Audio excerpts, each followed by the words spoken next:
Voici l'histoire des raisons de la révélation du voile en islam sunnite, le caca de Saouda. Il faut que j'arrive à contraindre les femmes à porter le voile, mais comment faire? Je sais. Je vais demander à Mahomet de voiler ses femmes. Comme les gens croient en son truc d'Allah, ils suivront son exemple et voileront les femmes.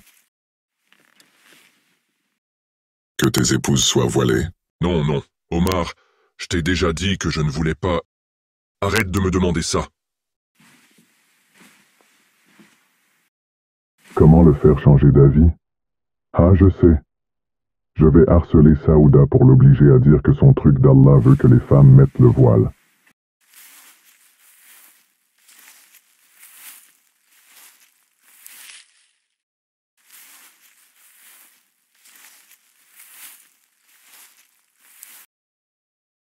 Je t'ai reconnu, ô Saouda.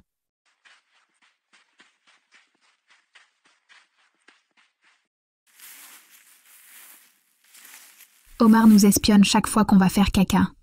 Fais quelque chose s'il te plaît, Momo. Quoi? Oui, d'accord. J'ai eu une révélation. Allah a fait descendre les versets du voile. Voilà, Allah veut que vous vous voiliez.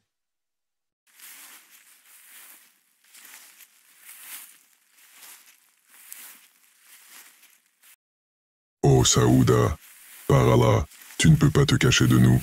Alors réfléchis à une manière de ne pas être reconnu quand tu sors. Je suis sortie faire caca et Omar continue de nous harceler.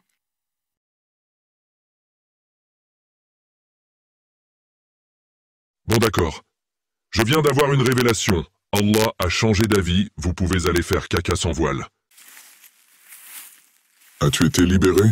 Non. Et qu'est-ce que ce gilbab? Enlève-le de ta tête. Car le gilbab est pour les femmes libres parmi les femmes des croyants.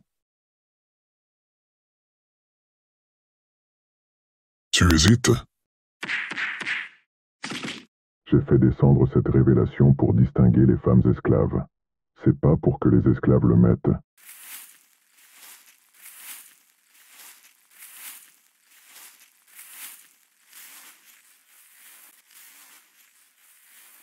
Donne-nous de l'argent.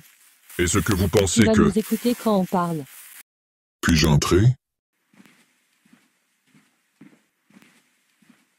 Oui, entre. Je suis étonné par ces femmes qui étaient avec moi.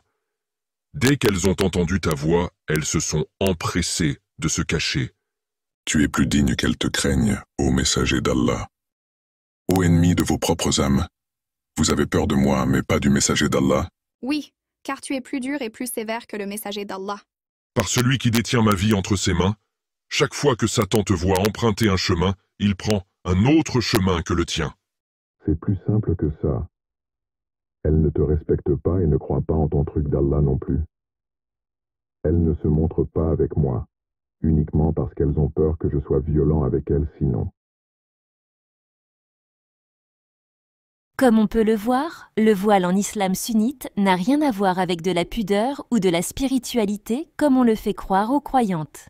C'est juste une histoire de caca. Il s'agit de quelque chose de misogyne, patriarcal, esclavagiste et ségrégationniste. On peut voir aussi que Omar ne croyait pas en Allah, mais avait bien compris que ce dogme était un moyen efficace d'avoir du pouvoir sur les gens, tout comme Momo d'ailleurs.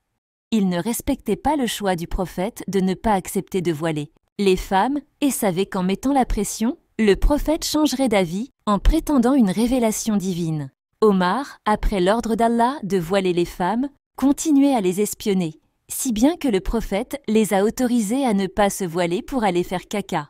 Ce qui montre bien comment ils choisissent de ne pas respecter et de modifier les ordres d'Allah à leur convenance. Les femmes de cette histoire ne respectaient pas non plus le prophète. Elles élevaient la voix au-dessus de lui et se sont dissimulées quand Omar est arrivé, parce qu'elles avaient peur de lui et non en raison de l'ordre d'Allah. Ces femmes ne croyaient pas en Allah et au prophète, mais n'agissaient que par la peur de représailles physiques. On voit aussi qu'Omar a frappé une esclave parce qu'elle s'était voilée.